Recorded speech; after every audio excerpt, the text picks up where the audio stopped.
Thank you very much. And I'm glad to be here today to help coordinate topic 5, which is challenges for sustainability in the forest wood value chain for today's 2021 Wood World Day. And as you know, the theme for today is how wood can be used for carbon capture and storage in forest products and non-wood forest products. I think we have 3 outstanding speakers today ready to go. So I'll just mention, sorry, there might be a little bit of echo on the line, that harvested wood products are gaining importance globally as a viable method for sequestering carbon. And it's gaining importance in not only research and education, but also tech transfer, as there are many managers and decision makers involved in the wood value chain. And we're seeing also many innovative new products that are being developed, ranging in scale from even the nano size, very small size, on up to large wood structures. And so this is really an area of active research and active importance in quantifying the carbon benefits and the value, the social values of sequestering carbon in some of these long-lived wood products. So today we'll hear some interesting and diverse topics from 3 speakers, and we'll be addressing topics as diverse as sustainable supplies, building sustainable supplies from forest to markets.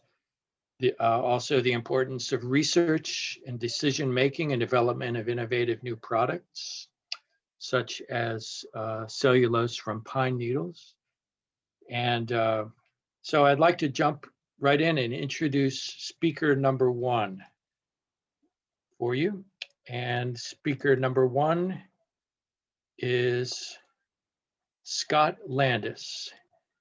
And Scott is the president and executive director of GreenWood, which is based in South Berwick, Maine, in the US. Scott has been writing about woodworking, design, and sustainable forest management for more than 30 years. He's published several books, and it looks like he has one due to be released here in 2021. He also founded the Woodworkers Alliance for Rainforest Protection, which has a most interesting acronym called WARP, W-A-R-P. I assume that was intentional, but maybe Scott can tell us more about that. And he's been involved internationally in Honduras, Peru, Puerto Rico, in training artisan woodworkers. And so he has a great deal of expertise and international experience to bring to today's talk.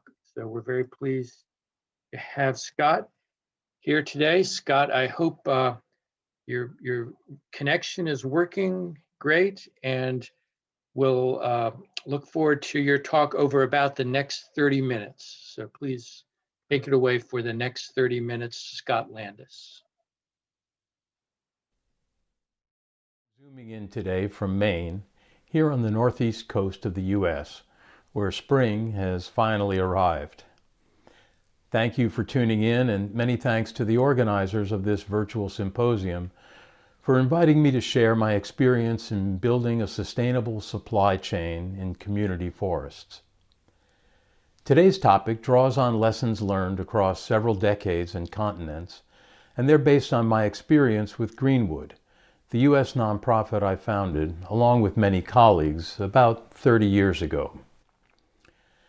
But before I launch headfirst into my description of the essential links in a sustainable supply chain and some of the challenges we face in connecting those links on the ground, I'd like to share a bit of personal history. My story begins at a singular moment still chiseled in my memory, as it may be for some of you. The date is July 20, 1969, when I was working as a volunteer in rural Mexico with the American Friends Service. Our crew of international students was helping to dig an irrigation canal in a small village in the state of Hidalgo, Mexico. At 4:18 p.m., we set aside our picks and shovels and gathered around a transistor radio to hear Neil Armstrong step out of his lunar module and onto the sea of tranquility of the moon, where he uttered those iconic words. It's one small step for man, one giant leap for mankind. I knew at the time that Armstrong's message was meant to inspire the world about what technology could accomplish when harnessed for the good of humanity. It was meant to redefine what it means to be human. But sitting on a sun-baked field in rural Mexico, in a village that had just received a single light bulb in every mud home, the lunar landing stood out for me as a fundamental failure of the social contract. The moon landing remains an undebatable technological marvel, but I kept asking myself, if we can achieve such a miraculous thing, how can we fail so badly at distributing the fruits of our knowledge more equitably to our fellow human beings? I began to realize that my own work and priorities were here at home and very much more down to earth. At that moment, in that parched field, the seeds of my own adult life were planted. Fast forward 20 years, and those seeds finally began to take root in forestry and responsible wood use. This came about in a trip I took to the Peruvian Amazon in 1989, where I went to cover the first export to the U.S. of about a dozen lesser-known tropical wood species for Fine Woodworking magazine. The indigenous communities I was visiting were the site of an innovative research project implementing a method of tropical forest management called the Strip Shelter Belt System. This involved clear-cutting narrow strips of forest to determine the optimum size of the clearings that would foster wildlife and encourage natural regeneration of native trees. Over time, this approach held the promise of maintaining perpetual forest cover while minimizing the need for enrichment planting or plantations. This management system presented an obvious immediate challenge. There are perhaps 1,000 or more tree species in the Amazon rainforests of Peru, and typical of tropical forests everywhere, only a handful of these species had identified uses or markets outside of the region. To make such a forest management scheme economically viable, products and markets would need to be cultivated for the widest possible variety of wood species. So a sawmill was installed to convert the logs harvested in those strips into posts and railroad ties, along with exportable lumber. In a nutshell, the long-term success of the Strip Shelter Belt system would depend upon two requirements. One, the characteristics and working properties of these so-called lesser-known species had to be investigated and understood to connect them with appropriate uses, end uses, and markets. And two, those trees also have to come from well-managed forests, so they aren't simply overexploited like their better-known predecessors, the mahoganies, rosewoods, and ebonies that woodworkers have sought for centuries. To those two criteria, I'd add a third essential principle that has become the core of the GreenWood mission. Adding value as close to the source as possible is critically important. According to the Rights and Resources Initiative, communities in Latin America legally manage an estimated 216 million hectares of forest. That's 1/3 of the region's entire forested area. The many millions of people who live in and around those remote forest communities need to be able to earn a living from managing, harvesting, processing, and selling some of those forest resources. They must be empowered and incentivized to manage and protect them, or those forests are virtually guaranteed to disappear, high-graded by illegal loggers or burned and converted to agriculture. It's out of these three principles that GreenWood's work began. And if you caught my presentation yesterday about a chair-making enterprise that we established in Honduras in the 1990s, you might recall that initiative had two immediate goals. finding uses for lesser-known wood species, and using appropriate technology to transform those woods into high-quality furniture. These goals both served a third, larger objective: to train local artisans to produce and sell wood products from well-managed forests, returning as much value as possible from every harvested tree to the people who depend upon and help sustain some of Earth's most endangered forest resources. In short, we're designing sustainable development for the real world. To take this one step further, by creating incentives and the capacity for good forest management, we're also strengthening local livelihoods and reducing carbon emissions, which are the chief contributor to global climate change. Since those early years, GreenWood has continued to apply and expand this model. We eventually returned to those same indigenous villages I visited in Peru, where we trained local bowl carvers. But I'll leave that story for another day. Today, I'm focusing on our work in building sustainable supply chains in community forests of Honduras. In partnership with Fundación Madera Verde, the independent nonprofit we established in 2004, GreenWood has been implementing this approach in at least 10 different communities across the north coast of Honduras. In the presentation by my Madera Verde colleague, Yadira Molina, which immediately preceded this talk, you may have already seen some of the wood and non-timber forest products produced by artisans and communities we've trained. Now, teaching artisans to make quality wood products with appropriate tools is not quite as easy as falling off a log, but to be honest, it's actually relatively straightforward. The people who live in remote forest communities are resourceful, and many are quite skilled at using hand tools and producing a range of artisanal wood and non-timber forest products. But identifying and designing products that are well matched to forest inventories and can be produced efficiently for sale in either local, regional, or export markets is a much bigger challenge. And connecting those products to clients and consumers who are prepared to compensate the craftspeople and forest managers for the added values embedded in their work presents marketing and administrative hurdles that lie well beyond the resources of most community-based forest enterprises. In fact, a reliable and sustainable supply chain for community forest products depends upon a complex matrix of interconnected components. All of these are essential for the long-term survival and success of any sustainable forest enterprise, but many of them lie well beyond the expertise, resources, or control of local actors, and sometimes even their supporting NGO counterparts. From forest to market, I'll walk you through 8 key components that can lead to sustainable success. To begin, legal rights provide the foundation for everything that follows. This involves land title, or the legal right to manage and harvest a forest resource. Many different types of rights apply to forests around the globe, and these typically include private rights, both individual and collective, public rights at the national, state, or municipal level, mixed ownership, including public lands with leased concessions and temporary usufruct rights, and what might be called de facto ownership, which involves public land that has been effectively privatized by illegal occupation.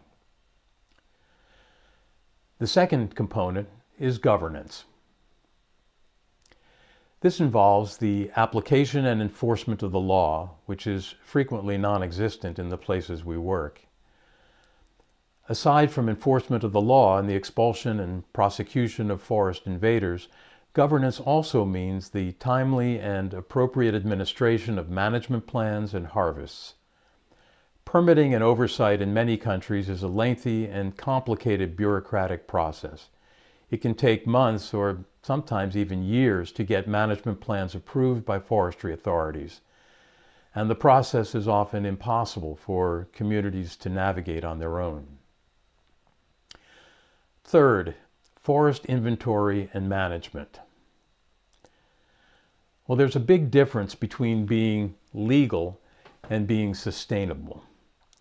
In many developing countries, legality amounts to a stamp on a piece of paper, which can be purchased, legally or otherwise. Sustainability requires having an accurate forest inventory of harvestable species and an adaptive forest management approach that relies on local knowledge and local management capacity. One of the challenges to utilizing lesser-known species is that they're often left out of inventories and forest management plans because they're assumed to have no economic value. In Honduras, GreenWood and Madera Verde implemented the first and still the only government-approved management plans for a secondary forest and for a non-timber forest product. The non-timber product was a vine called mimbre, which we identified with the Missouri Botanical Garden, and it's now officially called Monstera Madera Verde. It's used to weave hats, baskets, and greenwood chair seats and backs. Fourth is harvest and transport. This includes implementing safe and environmentally appropriate harvest and transportation practices to fell trees and move timber from the forest to primary processing facilities. Most of the communities GreenWood works with in Honduras utilize what we call artisanal methods of timber harvesting and extraction.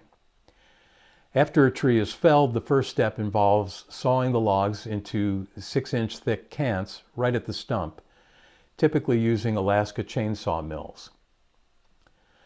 There are no logging roads or heavy machinery, so these cants are then transported by mule teams to community sawmills, sometimes located 4 or 6 hours away by foot. It's a labor-intensive process for sure, but it has a minimal impact on the environment. I'm going to combine primary and secondary processing into the 5th and 6th steps in our supply chain.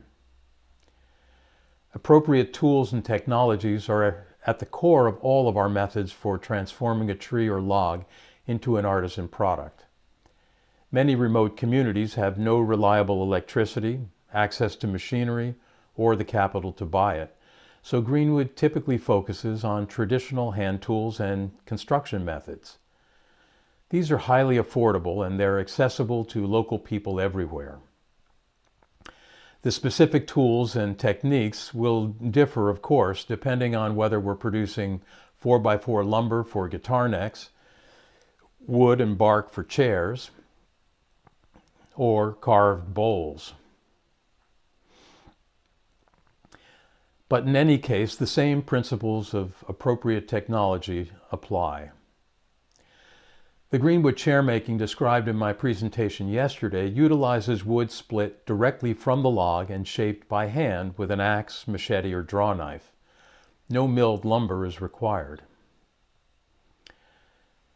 However, to process wood for other furniture or for exported guitar stock, 3 of our community partners installed their own portable bandsaw mills, which they purchased with low-interest loans we provided. These loans were all liquidated in full by the income generated from their product sales. This is a good time to add an important note.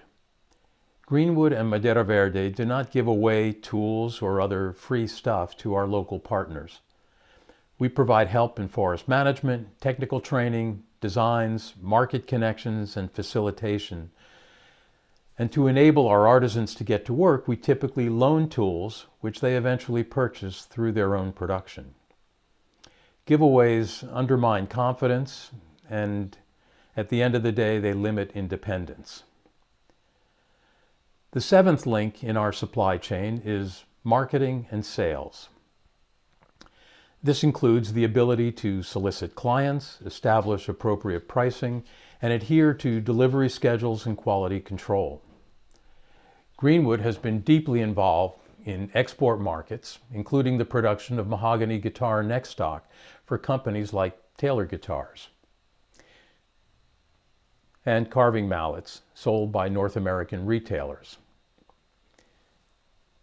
But we've also developed products for regional markets, like these bar stools, produced for restaurants on Roatan, an island off the coast of Honduras.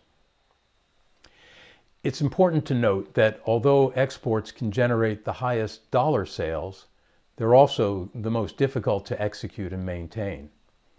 Local and regional sales are often overlooked, but they can be much more sustainable since they can be managed by the artisans themselves.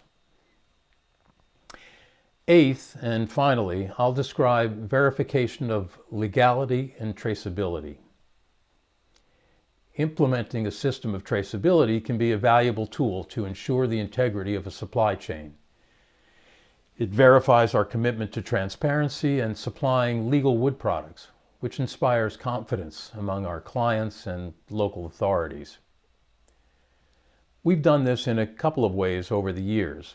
We began by using barcode tags stapled to the stump of every harvested tree and to every milled piece of wood. These barcodes referenced a database containing the GPS coordinates of the original tree, along with other details about its volume and the sawyers who harvested it. This data provided traceability all the way from the stump to the shipping container. About 3 years ago, we began using a simpler method called Stardust. Instead of barcodes, the Stardust system uses ordinary household latex paint embedded with microscopic ceramic particles, which we apply to every piece of harvested lumber. The paint can be scanned with a handheld device to identify the source. These are the basic links that make up any sustainable supply chain from legal rights, governance, to forest inventories and management plans, production, marketing and sales, and the verification of legality. Looking over such an extensive list, it can seem overwhelming. Such a complex process requires an integrated network of skills and resources, natural resources, human resources, and financial resources. It also requires an experienced and well-coordinated team. I need to stress that there's no one-size-fits-all recipe for success. Every situation presents its own challenges. Case in point, NGOs like GreenWood and Madera Verde do our best to expedite bureaucracy and encourage authorities to enforce governance, but our ability to effect real change in these areas can be extremely limited. For the past 15 years, we've worked with 3 groups in Honduras to produce a very limited supply of guitar stock from legally harvested mahogany, Swietenia macrophylla. These harvests are minimal. No more than 6 or 8 trees are cut each year in a community forest area of several thousand hectares. But these sales have generated roughly $1 million in local income across more than 30 exported containers of wood from 3 community cooperatives.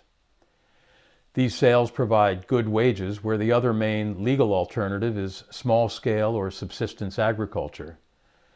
And the proceeds also support a wide range of other community priorities, from forest management to roads, schools, and in 2 villages, even the installation of a hydroelectric plant that provides lights and refrigeration.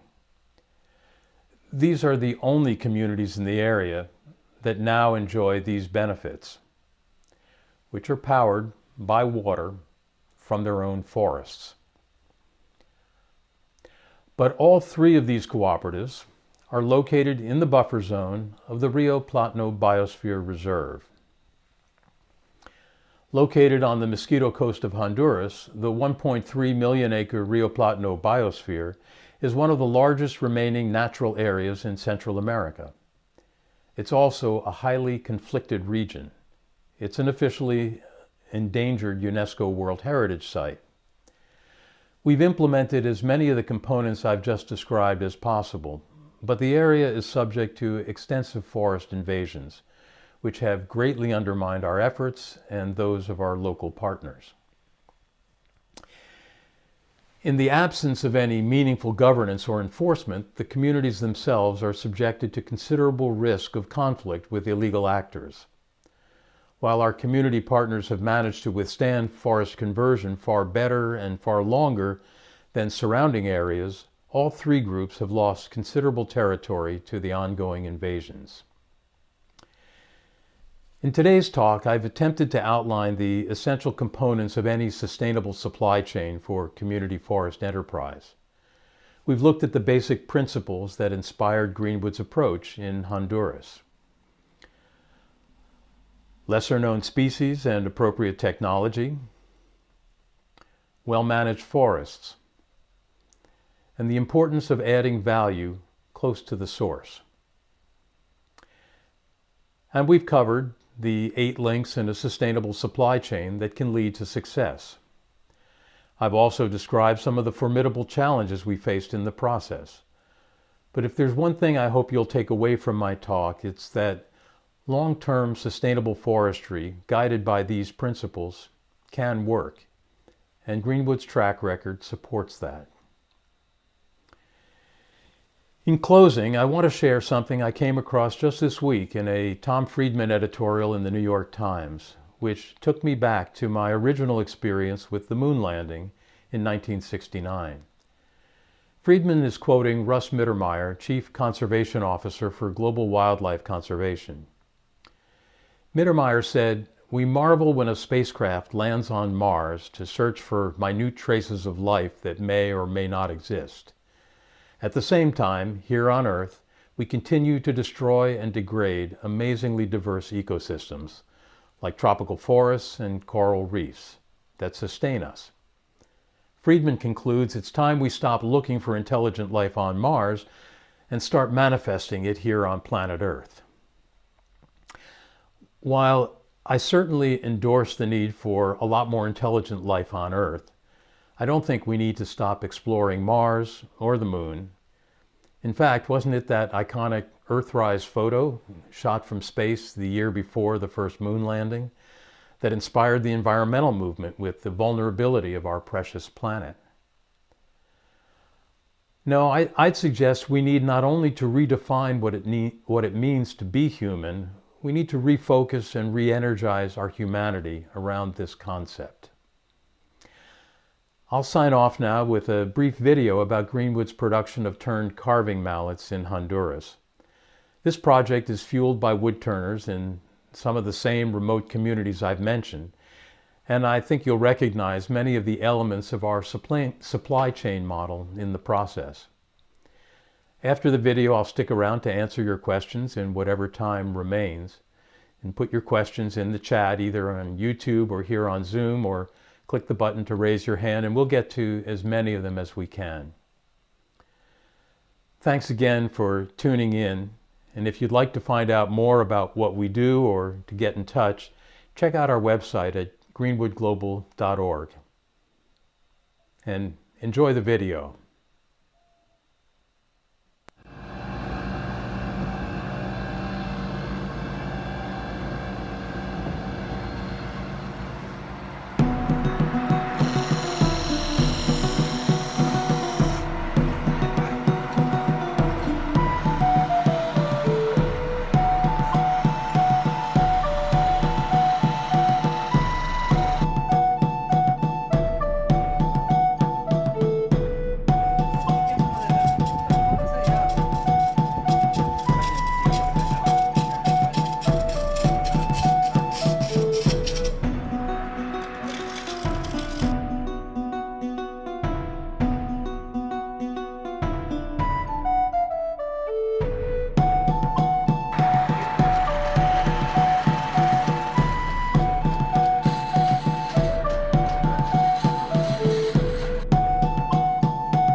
Very good. Well, thank you very much, Scott, for that interesting presentation. And just wondering, Scott, if you are on the line to answer questions, are you able to join us now live? I hope so, David. Can you hear me? Great. Yeah, we can hear you A-OK. Thank you, Scott, for that Okay. really interesting presentation. And I'm checking the chat. If any of the attendees have a question for Scott, feel free to do so in chat. I'm checking right now. I can't see the chat, but I can answer the question you posed at the very beginning, whether the creation or of the naming of the Woodworkers Alliance for Rainforest Protection, or WARP, was intentional. And I have to confess it absolutely was. But it also emerged from another organization that was founded by one of our fellow members, and that was an organization called WARD, or Woodworkers Against Rainforest Destruction. And so we created a new organization and couched it with a more positive name. Great. WARD was founded by a colleague, Silas Kopf, who's a marquetry woodworker in Massachusetts. Okay. Well, I was looking at the very high quality wood products that were being produced. I couldn't see any warp at all in any of them. So I'm glad that was the case. So we do have a question on chat from Carlos Arellano. And he says, excellent project. Can I participate in your project? I am a teacher in INFOP in Honduras. So Scott, I'll let you check that later and you can connect with Carlos if you like. Absolutely. Great. We do have another comment from Ms. Miriam. I can't see the last name. Our youth doesn't have to go anywhere if they are given the tools and the opportunity to work here in this rich country full of biodiversity and forests. Great. So maybe, Scott, I could ask you to follow up on that and comment on, is there opportunities for youth to develop some of these skills and to become part of the process and apprentice and get involved? Yeah, absolutely.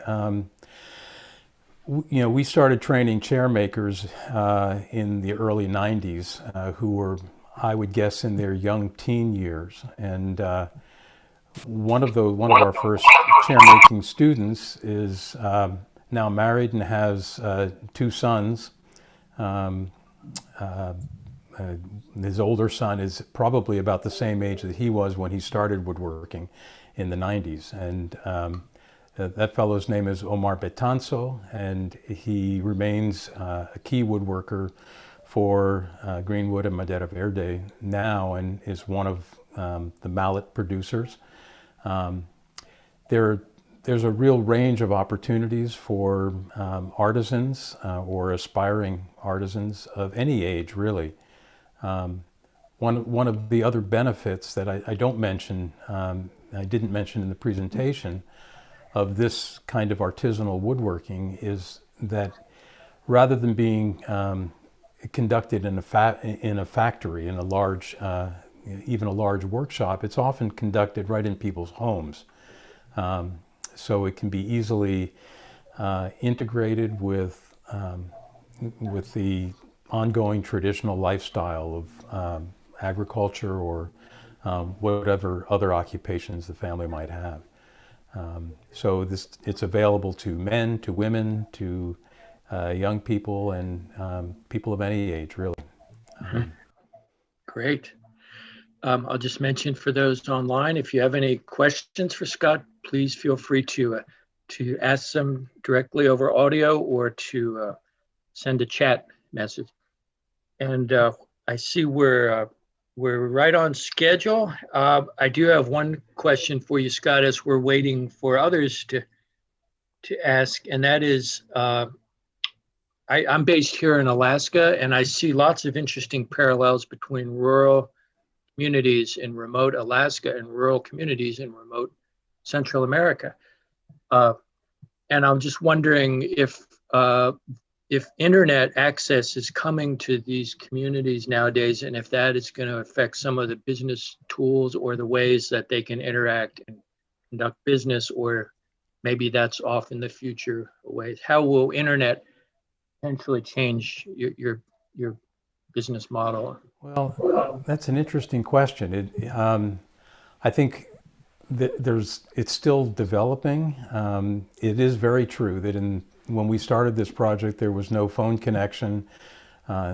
Internet wasn't available for sure in any of these communities. And today, everybody carries a telephone in their pocket. So there are opportunities that we have yet to really fully explore in terms of providing, using that for greater market access.